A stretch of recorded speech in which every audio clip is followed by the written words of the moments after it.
Sounds of the Week on iRadio. Anina na manduku dairin salam assalamu alaikum dairin kwais awal aizan dairu salam fi junub Sudan salam da maana to fi juwa ashiya katira fi istiqrar al-amn كويس لما يكون في استقرار الأمن بيكون في التنمية ده بيجي عبر الشوارع والمدارس والمستشفيات كويس ولا المويه والكهرباء كويس دي الأشياء لما تكون في الدولة بتاعتنا بيكون في شركات في مؤسسات البياحة إنه المواطن البسيط هنا اللي قاعدين نقول ده كل زول بيقدر بيلقى ده أي شغل تاني بتقدر تشتغل عشان ما تقدر تودع أولادك في مدرسة وتقدر تقدم الخدمات بتاعت في البيت كويس أو للعائلة بتاعت كويس ده هو الثمر بتاعت السلام على أننا دايرين والقاعدين نقول فيه أننا ما عندنا أي حاجة عن السياسة لأنه السياسة ده هو مكان صغير كويس وبيشيل أي زول. Sounds of the Week on iRadio, your eye on South Sudan.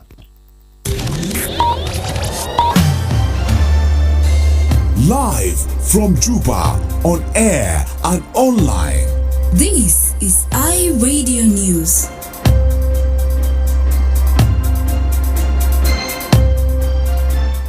Hello, this is iRadio News. First, here are the headlines. Civil society activist Edmund Yakani is urging the parties to the 2018 peace agreement in South Sudan to respect the African Union panel of the WISE visit to Juba, which begins today and will last until Sunday. The chief administrator of the Greater Peabody Administrative Area has reported significant reduction in cholera cases in the region following medical support from the National Ministry of Health and the medical charity MSF. And finally, South Sudanese women's rights activist Zabib Musa Loro Bakit has been named one of 8 recipients of the prestigious U.S. Department of State's International Women of Courage Award. These stories and more coming to you in this news bulletin with me, Mapal, and now the news in detail.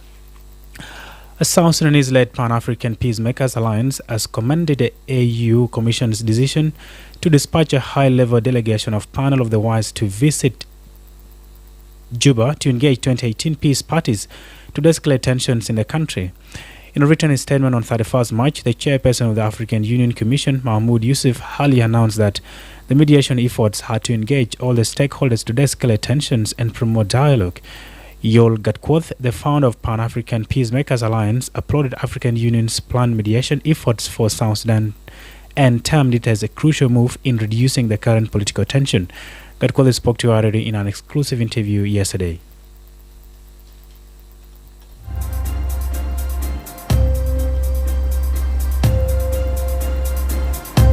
It is very important for this panel of the WISE to mediate two principles because first they are the peace granters, second is that they have the upper hand to de-escalate the tension in the country, and second is that they have a legitimacy because South Sudan is active members of the African Union, in which there are some principles that the South Sudan is obeyed into, which means South Sudan is not in isolation actually, so it is part of the African Union and also it is part of the world, in which if such event happens, the contribution of the African Union is very crucial in this.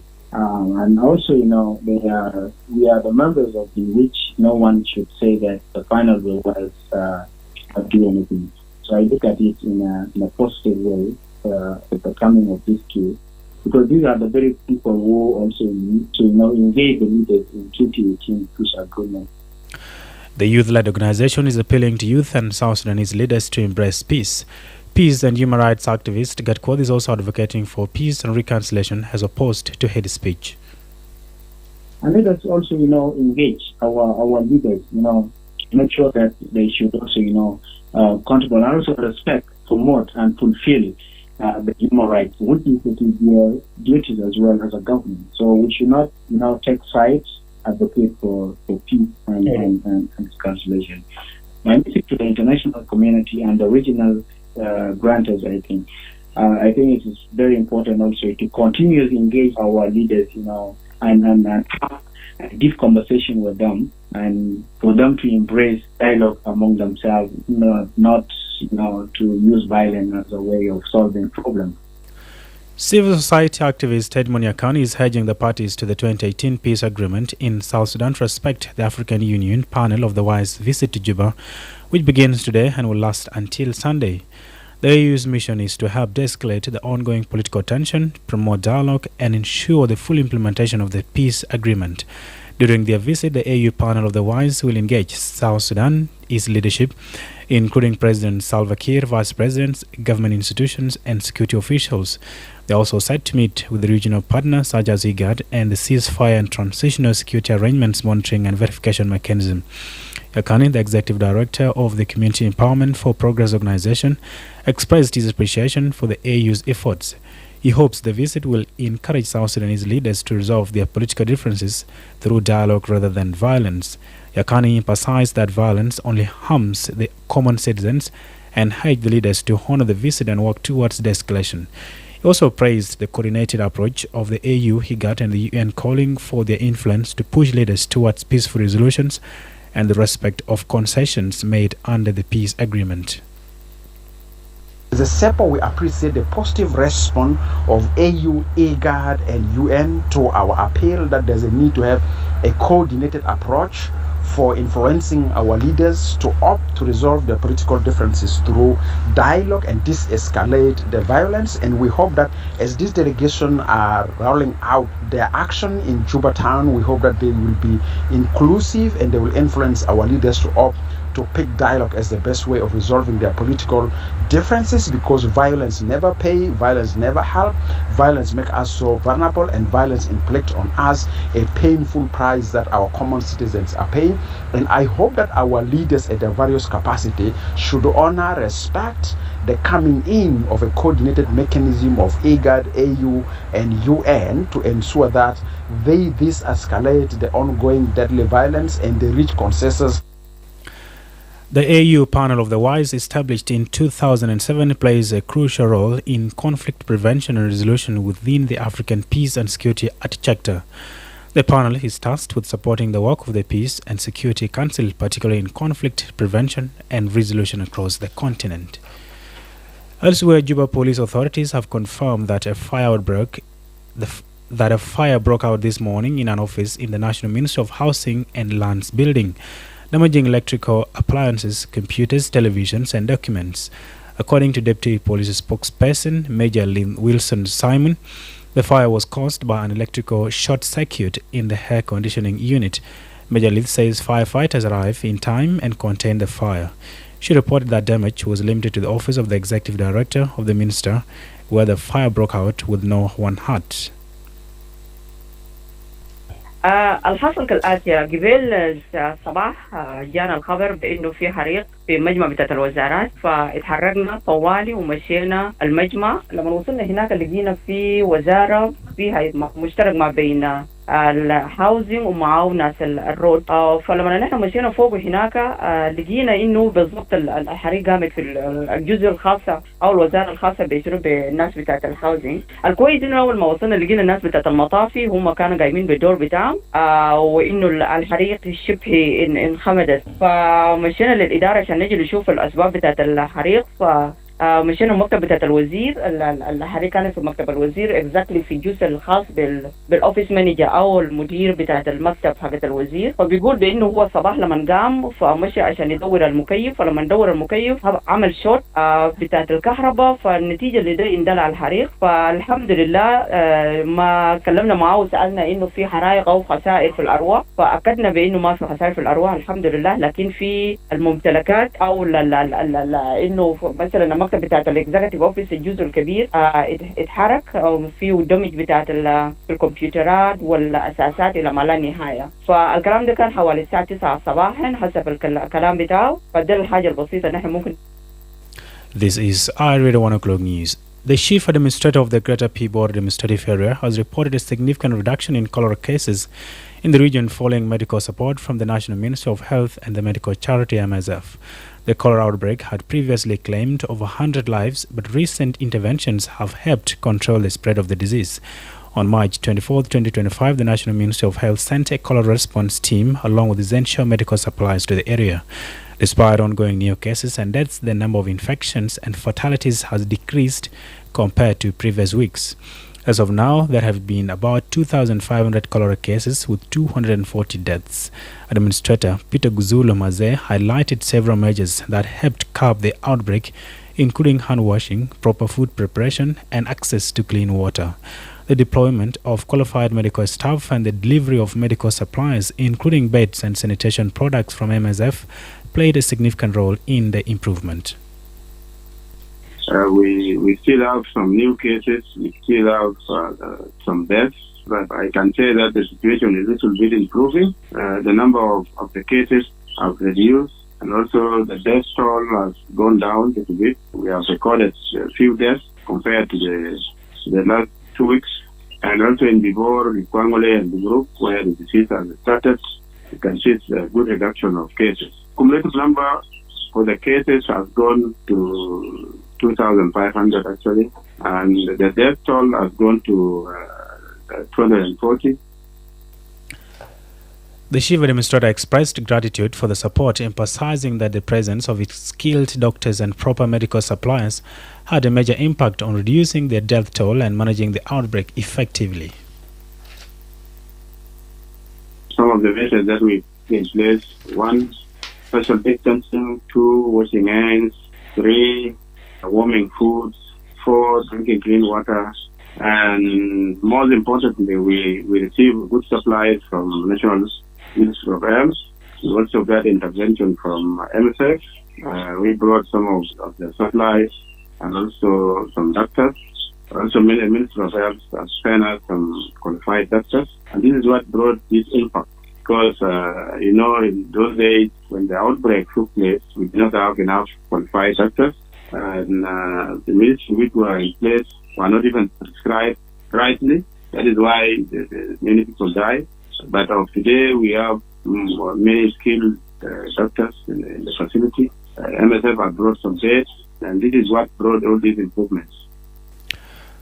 The Ministry of Health has trained about 70 health workers to monitor and respond to diseases using health electronic system in Wawa's Western Barakzali state. The National Ministry of Health, in collaboration with AMREF South Sudan, concluded a comprehensive 5-day training program for 70 health workers on the Electronic Integrated Disease Surveillance and Response System yesterday in Wau. According to the Ministry of Health's post on Facebook, the initiative is in a bid to enhance public health surveillance capabilities across South Sudan. The Health Ministry stated that the training has equipped healthcare workers with essential skills to effectively utilize the EIDRS platform for improved disease monitoring and response.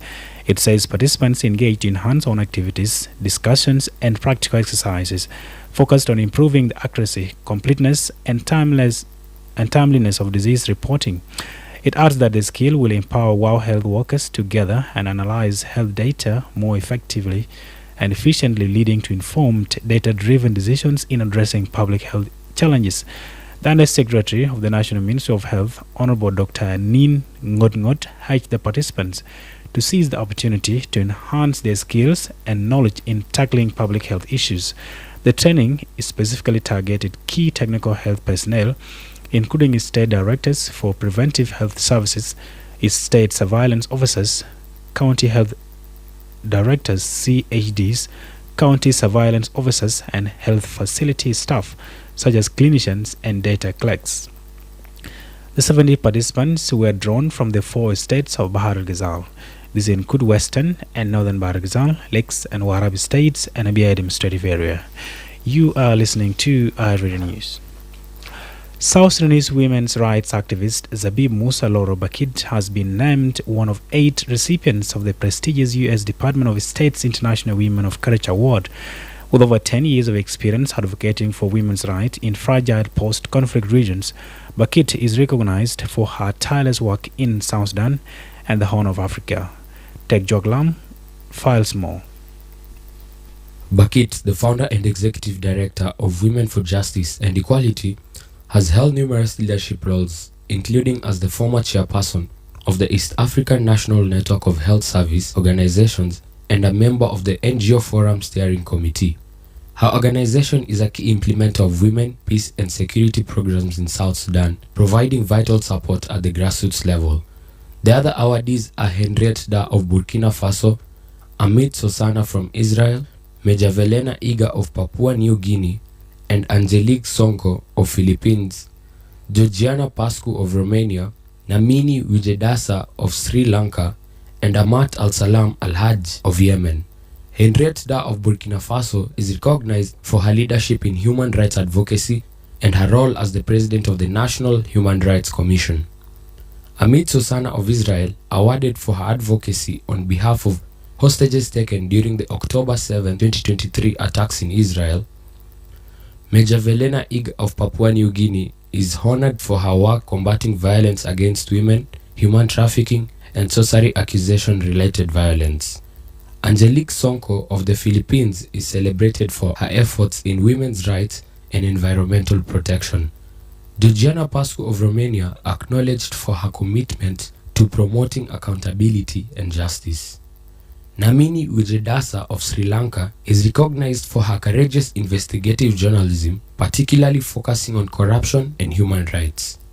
Amat Al-Salam Al-Hajj of Yemen is awarded for her efforts in documenting the abductions of over 9,500 individuals and securing the release of 950 forcibly disappeared persons. The award, established in 2007, honors women from around the world who have shown extraordinary courage, leadership, and strength, often at a great personal risk. To date, more than 200 women in over 90 countries have received the award. The International Women of Courage Award continues to shine a spotlight on women who inspire change even in the face of immense challenges and whose work contributes to the advancement of human rights globally. And to the regional and international stories, here is Darlington Moses. Thank you so much, Mapal. Niger's junta said Tuesday it had freed around 50 people, including ministers from the government it had toppled in July 2023, in line with recommendations of a national conference in February. Those freed include former ministers, a diplomat, a journalist, and soldiers accused of a coup bid in 2010. However, ousted former President Mohamed Bazoum is still in detention despite international calls for his release. Elsewhere, Israeli Defense Minister Israel Katz says the military will expand its operation in Gaza and says large areas of the territory.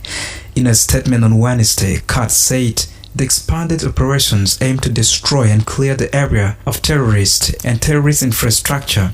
Seized areas would be incorporated into Israeli security zones, he said. He said this would require a large-scale evacuations of Palestinians and urged the population to eliminate Hamas and return Israeli hostages. This, he said, was the only way to end the war. Finally, Trump to escalate global trade tensions with new reciprocal tariffs on U.S. trading partners. U.S. President Donald Trump was poised to impose sweeping new reciprocal tariffs on global trading partners on Wednesday, appending decades of rule-based trade, threatening cost increases and likely drawing retaliation from all sides. Details of Trump's Liberation Day tariffs plans were still being formulated and closely held ahead of a White House Rose Garden announcement ceremony scheduled for 4 p.m. Eastern Time or 2000 GMT. This is iRadio News. I'm Darlington Moses, and back to you, Mapal. Thank you very much, Darlington Moses, for the regional and international stories. And now to the world of sports. Before the headlines, here is Nyathan William.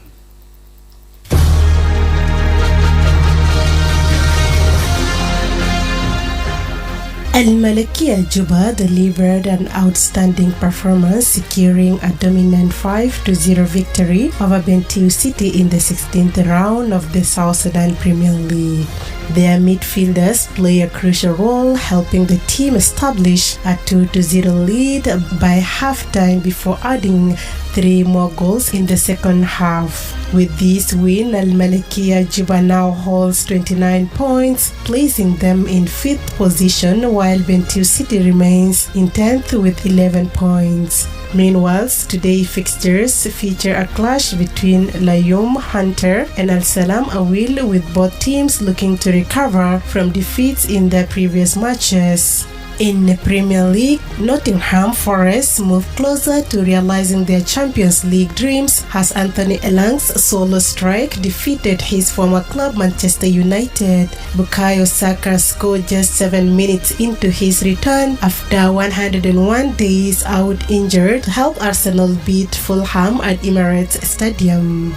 The England forward came off the bench in the second half with the score at 1-0 and showed Arsenal what they have missed during his absence, heading in Gabriel Martinelli's flick at the far post on 73 minutes. And in Copa del Rey, Real Madrid kept their treble hopes alive in extraordinary fashion after Antonio Rodriguez headed home as extra time winner against Real Sociedad to book their place final. And finally, the Denver Nuggets, Nikola Jokic hit a career high 61 points as he recorded the highest scoring triple-double in NBA history. The Serb, a three-time MVV, claimed 10 rebounds and 10 assists in a 140-139 overtime defeat by the Minnesota Timberwolves at Ball Arena. The previous record was held by Nuggets teammates Russell Westbrook, who scored 57 points and made 13 rebounds, 11 assists for Oklahoma City Thunder in 2017. Westbrook, who joined the Nuggets in 2024, missed a layup with 10 seconds remaining in overtime, with the Nuggets leading 139-138. He then fooled Nickeils Alexander Walker into trying to block a three-point attempt with 0 to 1 second on the clock.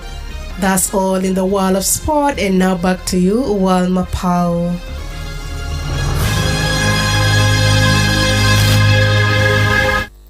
Vote of thanks, Nyathong William, for the sports updates. And to end this bulletin, here are the headlines once again.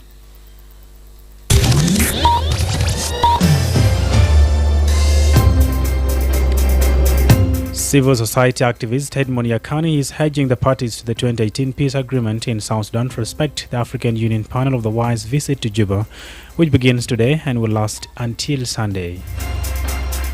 The chief administrator of the Greater Peabody administrative area has reported a significant reduction in cholera cases in the region following medical support from the National Ministry of Health and the medical charity MSF. And lastly, South Sudanese women's rights activist Zabib Musa Loro Bakit has been named one of 8 recipients of the prestigious U.S. Department of State's International Women of Courage Award. That is the end of our radio afternoon news. If there is a story or an event you would like our radio to cover or report about, please don't hesitate to send us a text message on +211 925 280 870. It's also our WhatsApp number. Follow us on X at iRadio Juba, like our Facebook page, iRadio. Subscribe to our YouTube channel at iRadio South Sudan. You can also visit our website and listen to us online at www.iRadio.org. Stay tuned for news in Arabic at 1:30 p.m. I am Mapal. Thank you for listening.